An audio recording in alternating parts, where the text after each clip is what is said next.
Dinas Pendidikan, Pemuda dan Olahraga Kota Yogyakarta telah menetapkan 4 jalur dalam penerimaan peserta didik baru atau PPDB tahun ajaran 2023 tingkat SMP.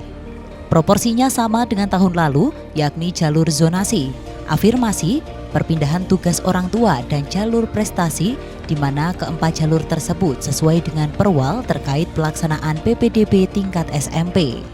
Pada jalur zonasi terdiri dari zonasi wilayah dengan kuota 15% dan zonasi mutu sebesar 40%. Sementara jalur afirmasi diperuntukkan bagi disabilitas dengan kuota 5% serta warga tidak mampu yang dibuktikan dengan kartu menuju sejahtera atau KMS sebesar 11%.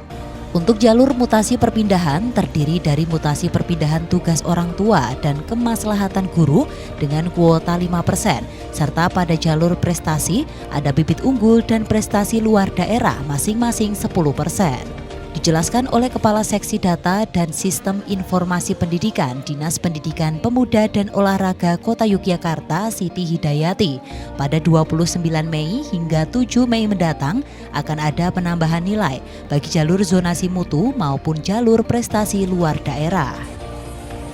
29 Mei sampai 7 Juni itu ada penambahan nilai.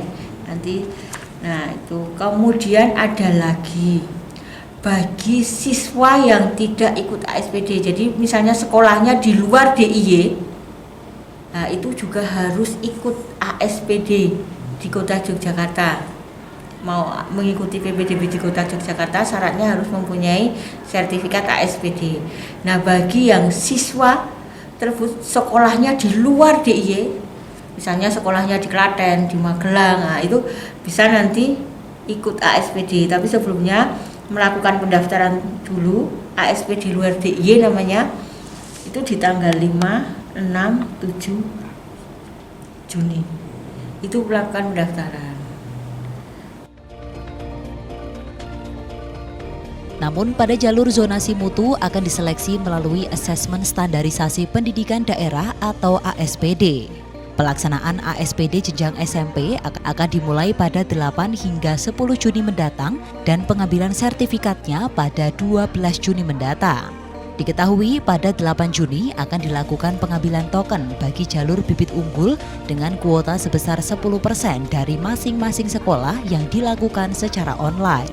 Kemudian pada 12 dan 13 Juni mendatang dapat dilakukan aktivasi token tersebut sekaligus melakukan pendaftaran bagi jalur bibit unggul yang dilanjutkan dengan pendaftaran ulang pada 14 dan 15 Juni. Di sisi lain, pada PPDB tahun ajaran 2023 untuk tingkat SD, Disdikpora Kota Yogyakarta akan menyelenggarakan secara offline dan online mulai Juni mendatang. Diketahui, untuk sekolah dasar yang ada di Kota Yogyakarta ada sebanyak 89%, namun yang mengikuti secara online hanya ada 33 SD saja. Ada 3 jalur PPDB tingkat SD, yakni jalur disabilitas yang dibuka mulai 6 dan 7 Juni, jalur perpindahan orang tua mulai 7 dan 8 Juni, serta terakhir yakni jalur zonasi. Dari Yogyakarta, Olivia Rianjani, Adi TV.